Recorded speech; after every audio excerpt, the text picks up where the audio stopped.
Good evening, St. John Lutheran Church and Friends. Nice to be able to say that again. And good evening, Epiphany Lutheran Church and Friends.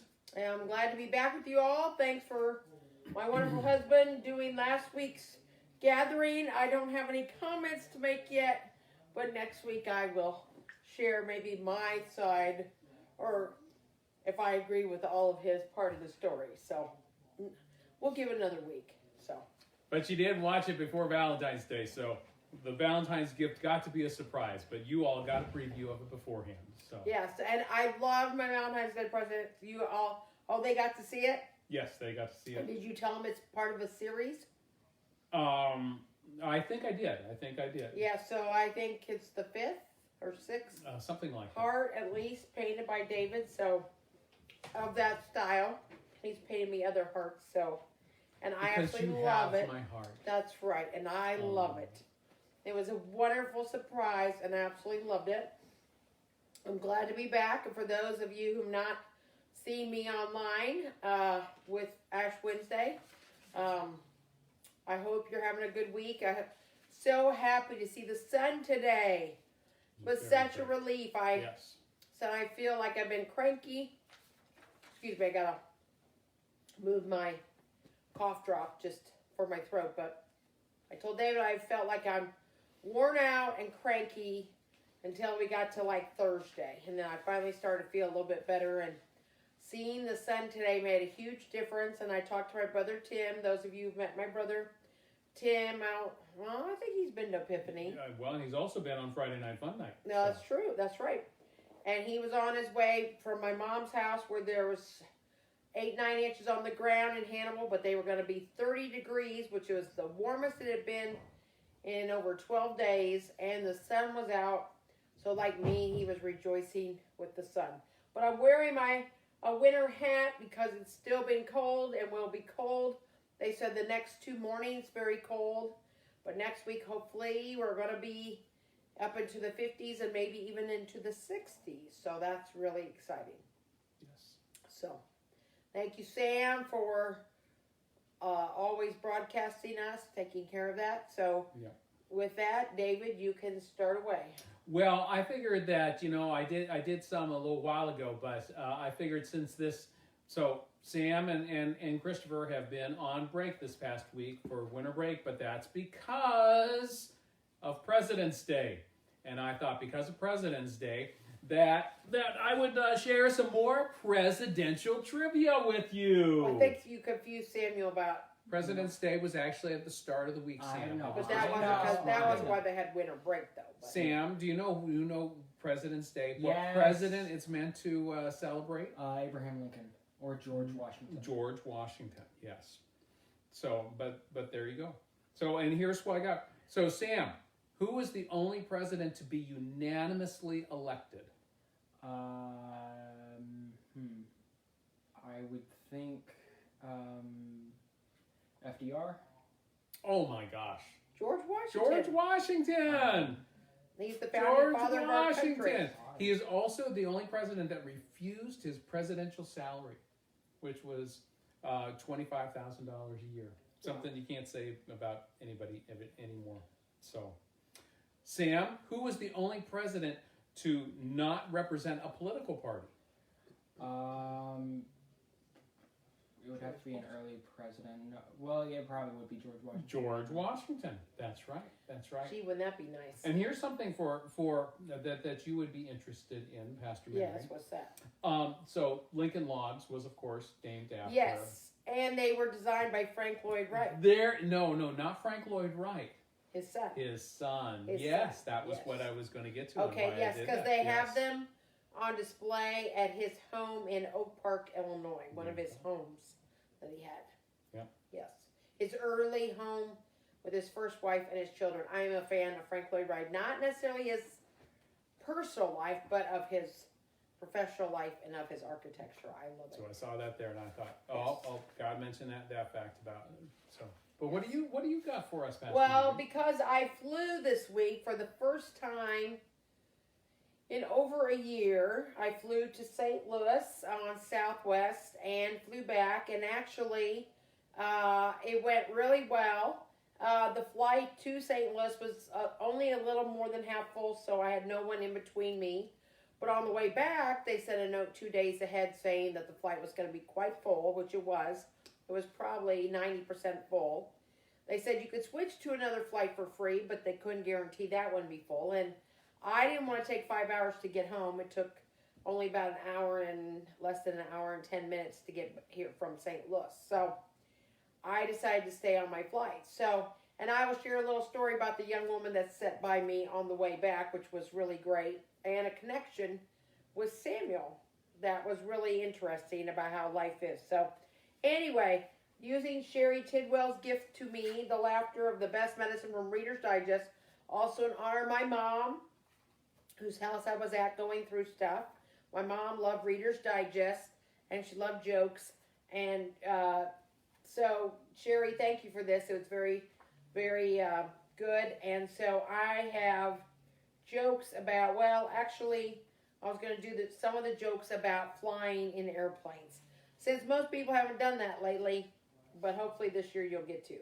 So here is jokes or stories about flying in planes. So I'll share two. Since they're a little bit longer, we'll go back and forth. Okay.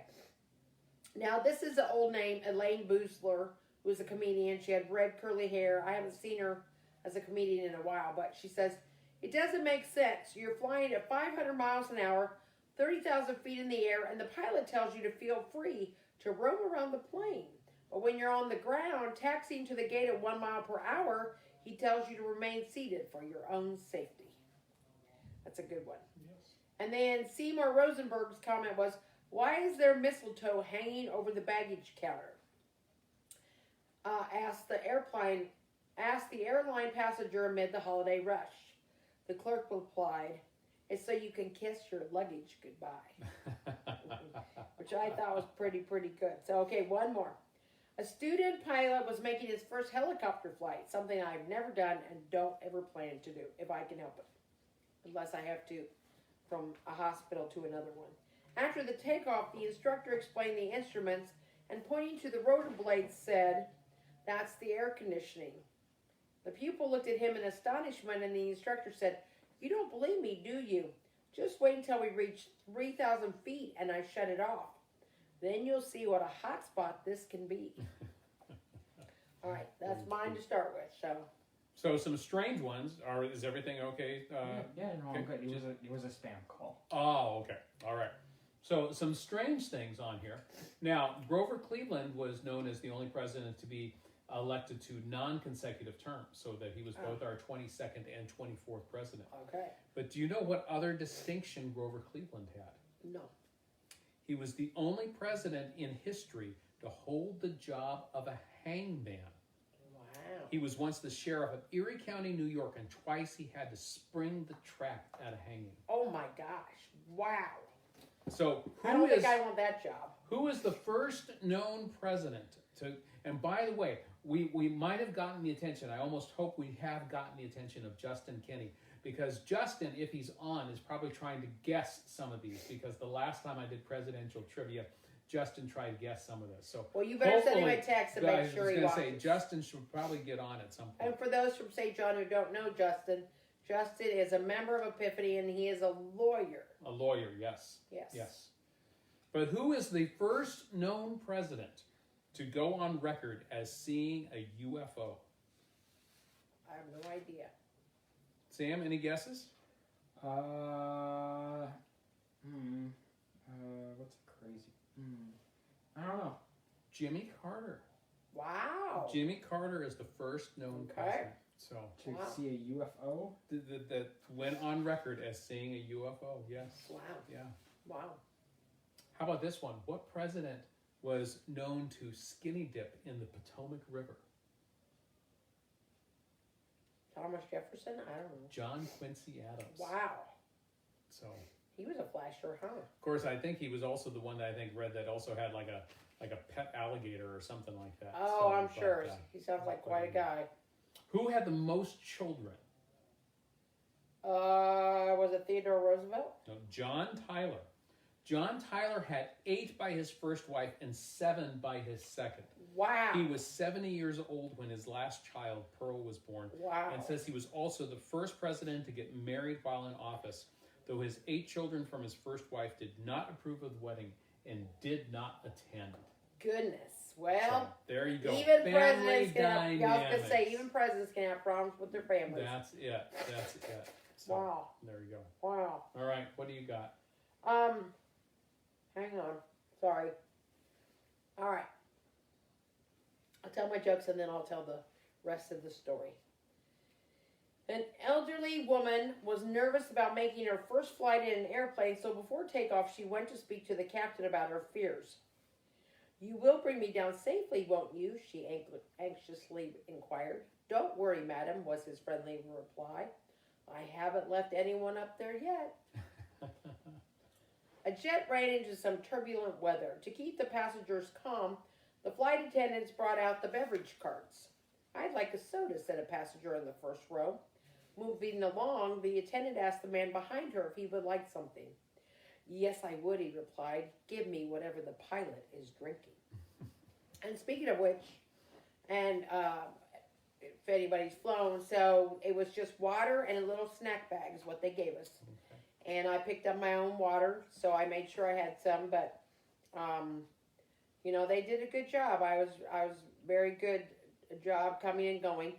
So the story is that on my flight back, as I said, they said it was going to be very full. And I was fortunate. If you've never flown Southwest, you have to 24 hours before your flight takes off, unless you pay the extra fee, which I don't, or we don't. You have to get on to get your number for getting on the plane. They don't assign seats, and you don't pay extra for your seats like some airlines require. And so when you get on, then you just get your seats. So I got in the first I was A58 or A59. So I got an aisle seat pretty close up, but I knew the flight was going to be really full. So this young woman, I think she's 21 years old, walked by and she said, "Can I sit there?" And I said, "Sure, come on and sit with me." So she and I talked the whole way. Imagine that. But she was very nice. She was moving to Georgia. She had an interview this past Tuesday. She's a dental assistant. And she's been dating her boyfriend since high school. He's in the military. He's at Warner Robins. Is that Air Force? No. What is that? I forget.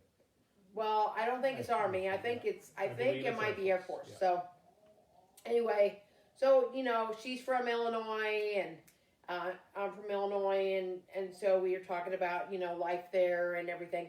So we got talking and talking about her boyfriend she had met in Illinois, but a lot of his family lives here in McDonough, where we live. And so I was telling her about my boys and saying, well, my youngest son is a senior. He's going to graduate from Union Grove High School. And she said, "Oh my gosh, my boyfriend's cousin is a teacher at Union Grove Middle School." And I was like, wow, because Samuel had gone to Union Grove Middle School. Well, as luck had it, we talked all the way and walked up together to get our bags, and the bags were slow coming. Imagine that.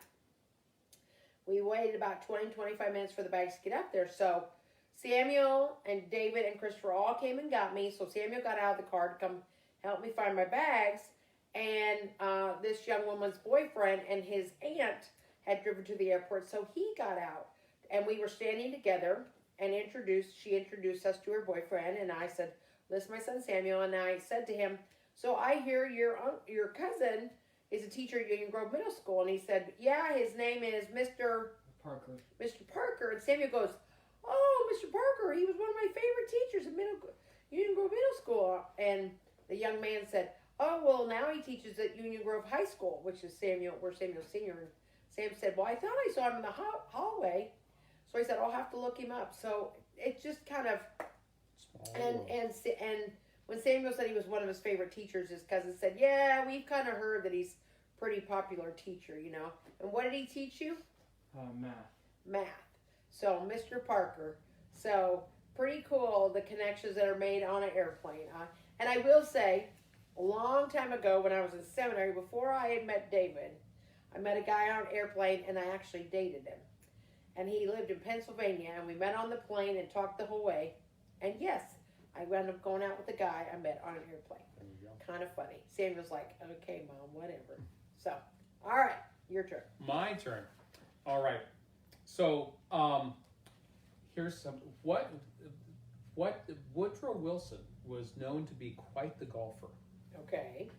What thing did he do so that he could continue playing golf in the winter?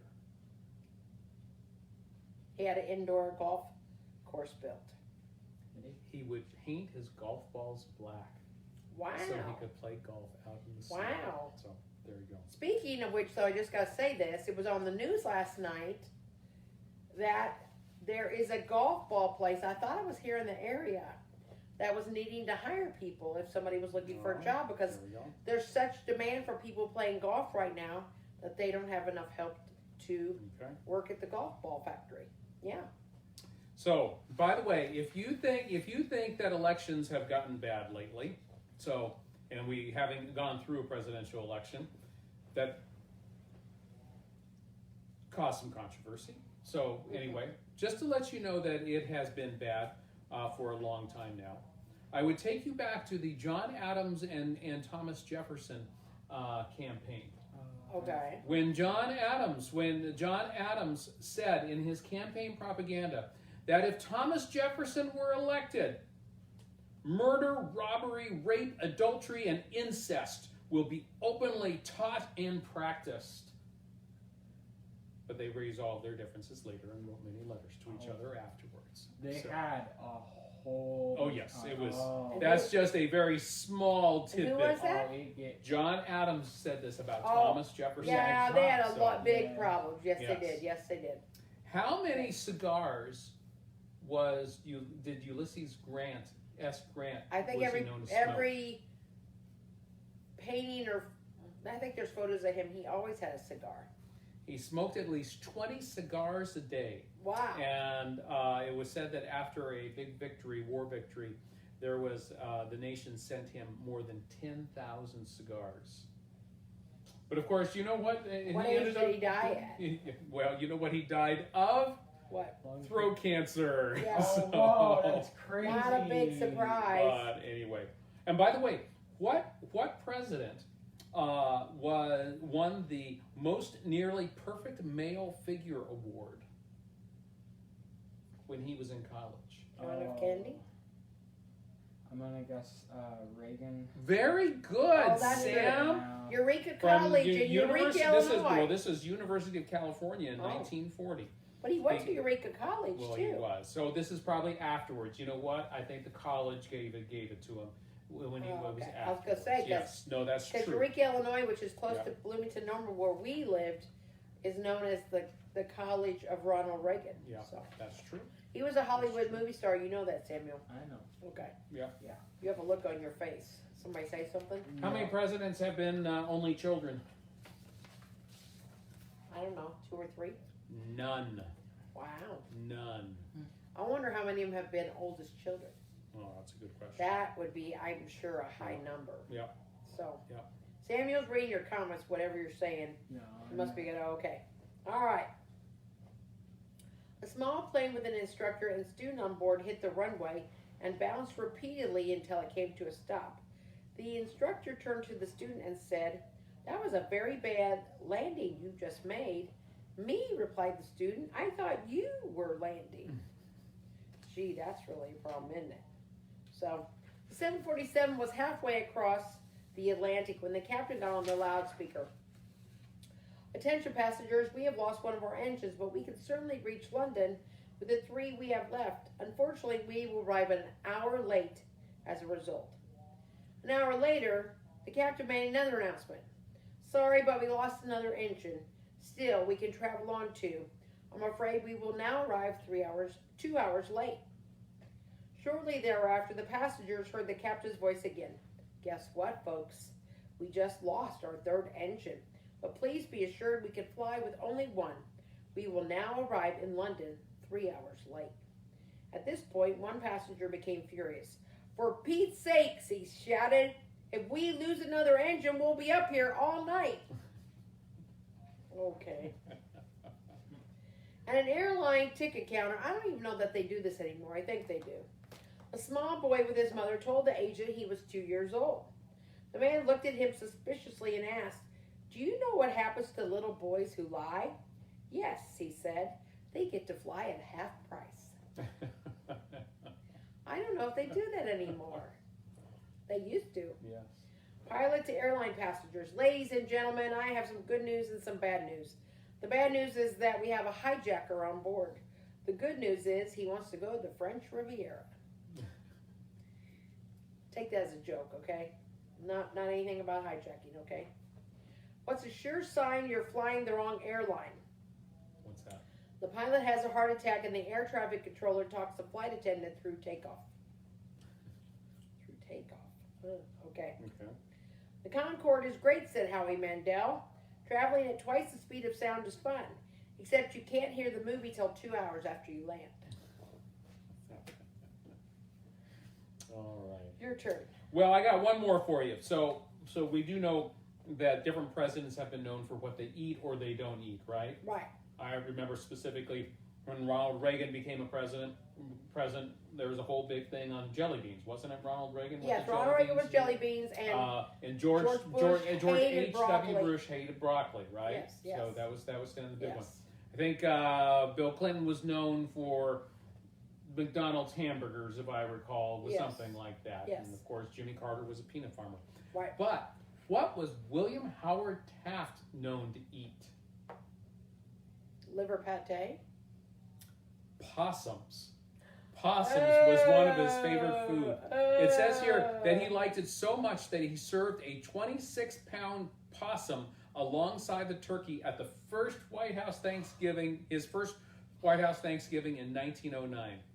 His taste was no secret. In fact, there were toy makers that tried to exploit it by creating the Billy Possum or plush possum that was kind of a takeoff of William Howard Taft. It was kind of done to respond to the teddy bear, because the teddy bear was done for of course, Teddy I was Roosevelt. offered possum once and I refused it. I've eaten a lot of wild game, having grown up on a farm. I've eaten frog legs. I've eaten Rocky Mountain oysters. If you don't know what those are, you can ask me sometime. I've eaten quail. I've eaten a lot of things, but I refuse to eat possum. Ugh. Rabbit, I'm sure I've had rabbit. So, all right. Actually, I do have one more. You do know why Abraham Lincoln grew a beard, don't you? No. In 1860, October of 1860, he received a letter from an 11-year-old girl named Grace Bedell, and she said, "If you will let your whiskers grow, I will try and get my brothers to vote for you. You would look a great deal better for your face is so thin, and all the ladies like whiskers, and they would tease their husbands to vote for you, and then you would be president." And he said, although he made no promises, he responded to her saying, "Having never worn any whiskers, do you not think people would call it a piece of silly affection if I were to begin?"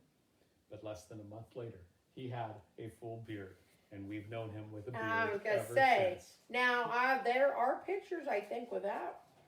Yeah. Before 1860. Okay. Before 1860. Before that sweet little girl wrote him that letter. Yeah. All right, so I have one left on this. Okay. Two pilots were discussing the merits of a twin-engine, propeller-driven aircraft undergoing service trials. "How does it handle?" asked the pilot who hadn't yet flown the new plane. "Oh, it's not bad," was the reply. "How is it in asymmetric flight? One engine out?" After thinking for a moment, the other pilot replied, that's where it becomes tricky. If one engine quits, the other engine immediately takes you to the scene of the crash." For my FAA friends, hey, got a number of FAA retirees at St. John Lutheran, so I hope you liked a few of these jokes. Who are we going to have first? Are we going to have the Sam led song? Let's do the Sam led song first. It doesn't matter either way. Well, why don't we bring out Christopher? Christopher! Time to sing! Come on, Bubba. No! Come on, bud! Bubba. Come on! Sorry, it always takes a little bit to get our singer Come on! here. What are we going to sing? No! Come on, bud. No! Let's go. Come on in! He's coming. Are you ready? Christopher, be careful. Be careful right You over didn't there. wear a Okay? hat today. Come I'm on, trying to come get on you a over. hat. Come So sit down. Christopher, tell hello us to tonight. everybody. Say hello to everybody. Hello, everybody. What song are we going to sing tonight? Minnesota Music Video. The Minnesota Cuke theme song from the Minnesota Cuke music video, right? Right. And who sings it on the video? Do you know? Charlie Staniel. Charlie Daniels, He yes. actually sings it. Yes, he sang it a number of years ago. Yes, we like it, don't we? Yeah. Okay. Okay. We're ready.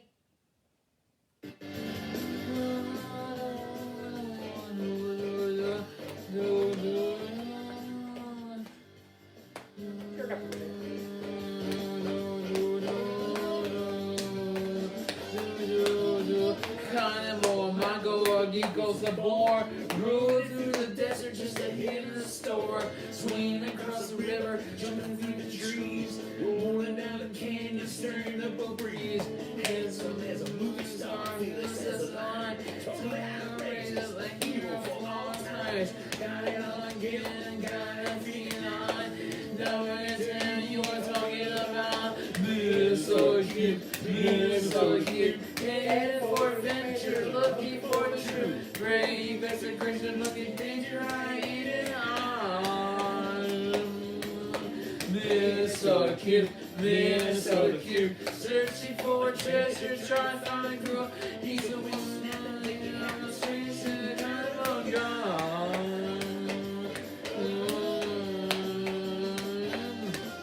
He's running across Memphis, he's in my club. Oh, you can always pick it up. He's a mover, he's a shaker, he's a talker that town. Everybody knows he's the coolest dude around. In the morning, in the evening, in the middle of the night, you gotta eagle out for trouble. He's gonna do what's right, but he only knows what he's going to do. He knows his enemies like an old do. Minnesota Kid, Minnesota Kid, headed for adventure, looking for the truth.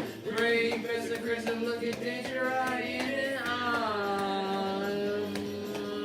Minnesota Kid, Minnesota Kid, searching for treasure, trying to find a girl. He's the one that's not making us into the carnival gone.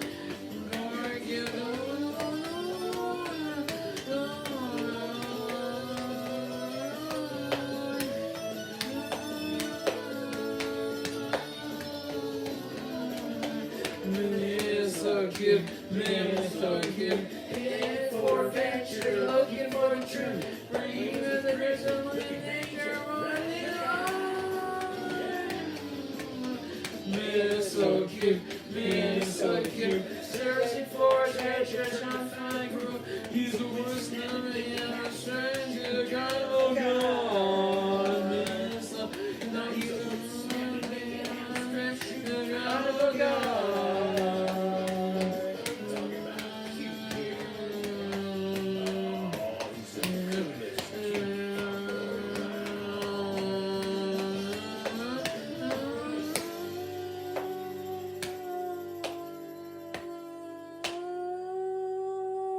Take a bow. Very Thank you, good, Christopher. Very good. Thank you. You're welcome. Alright. We are going to take you through the Evangelical collection with Christopher over these next Well, then few we'll have to do. weeks. I was just thinking about cars. You know, he loves cars. We About might have that. some of the songs from Pixar. So for that, we'll Yeah. have a song that an oldie but goodie and an easy guitar Do you one need to the play. words, or you already got? Oh them yeah, I got printed them out? already printed out for Okay. y'all.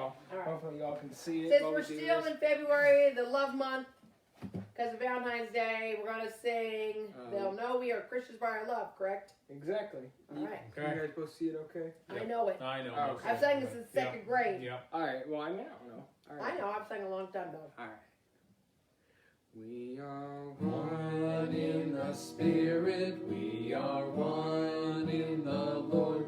We are one in the Spirit, we are one in the Lord. And we pray that our unity may one day be restored. And they'll know we are Christians by our love, by our love. Yes, they'll know we are Christians by our love.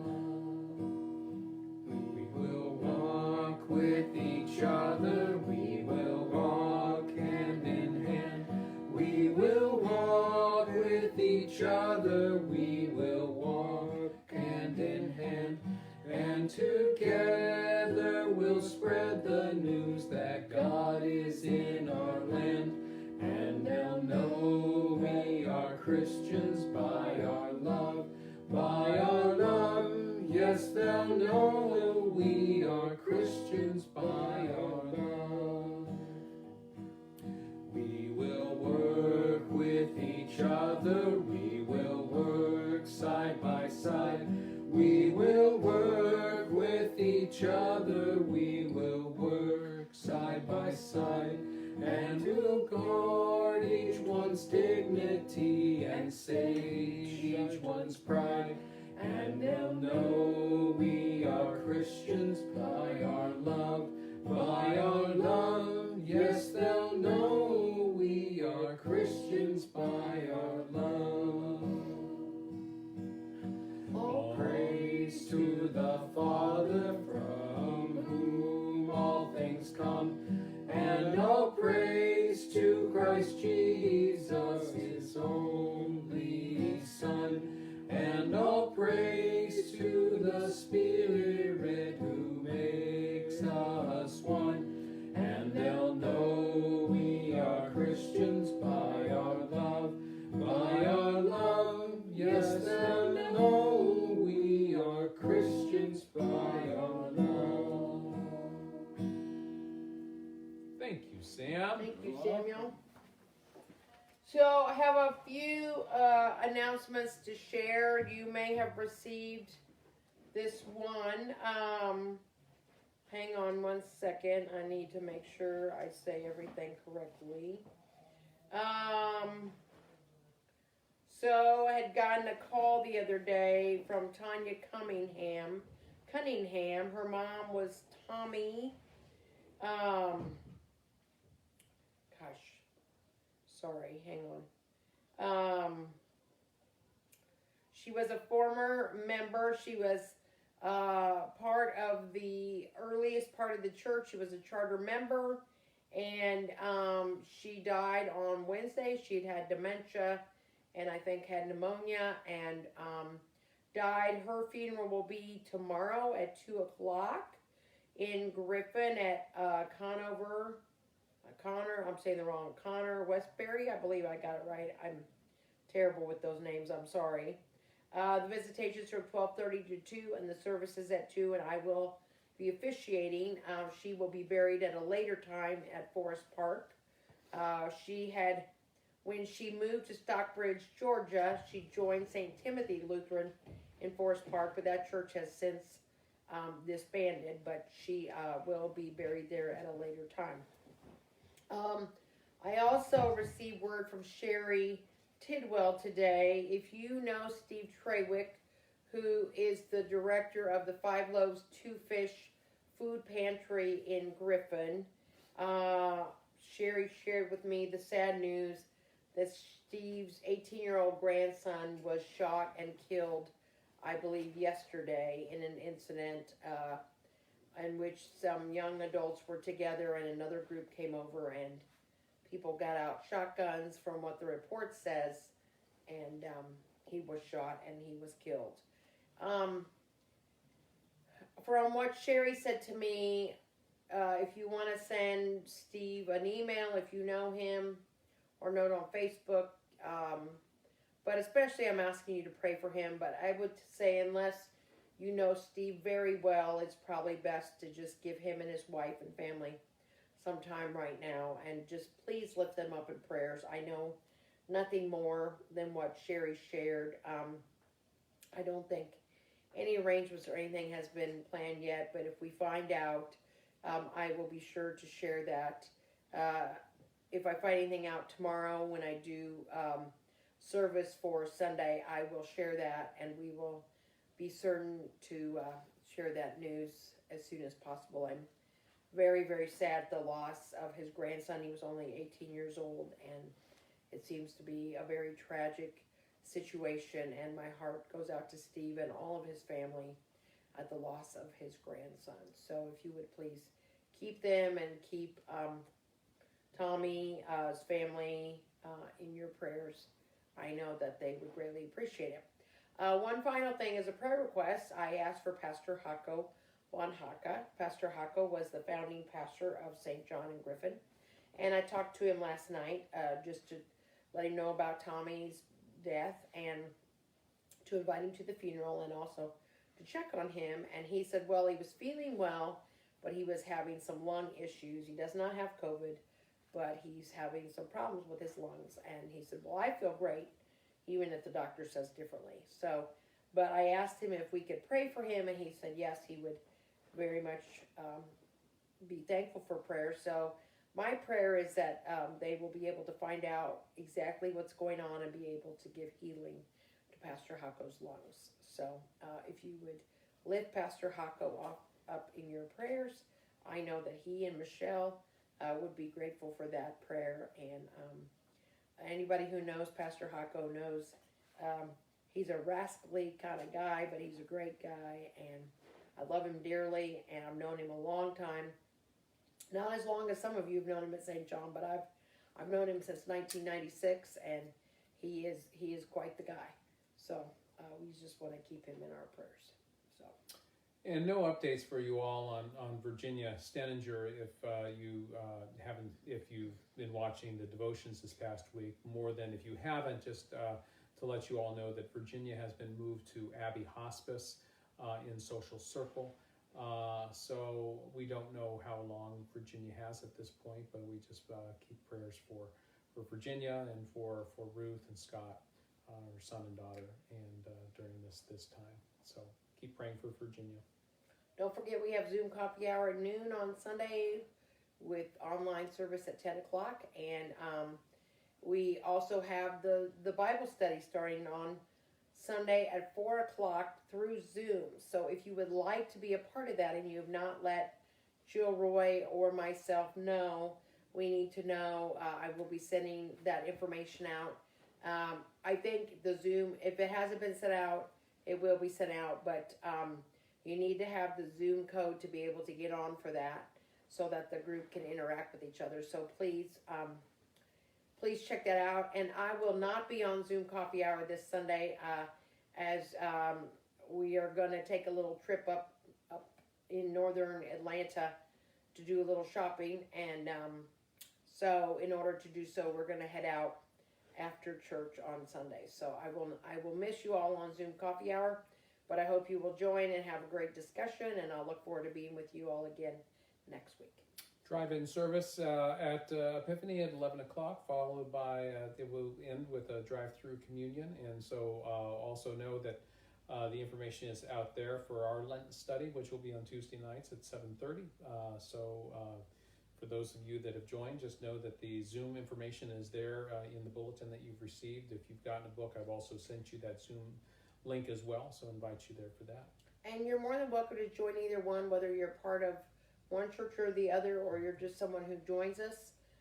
Just let us know, and we can send you the Zoom link, because everybody's welcome. So yes. My cousin Karen is joining us from the Metro Chicago area. She lives closer to Joliet, but she's joining us for our Wednesday night group that's reading Boundless Compassion. And so, you're welcome. We'd love to have you all in any of our groups, so just let us know. Yep. That's it for tonight. We're so glad to have you with us. We won't have devotions tomorrow night or Monday night, but as we said, we'll have worship. Our COVID task force, just so everybody knows, be praying. The numbers are looking good. I'm very hopeful for us being together for worship again very soon. I don't know anything for sure yet, though, but we will be talking this Tuesday, and there will be news to share later next week on where things are at. So just praying for the best, and so glad so many of you, if you are struggling, some people are still struggling to find out about getting a shot, please let us know. We've been given some information. I don't have it with me tonight, but I've been told there is an easy way now in Georgia to get onto a site that will direct you to be able to get a shot.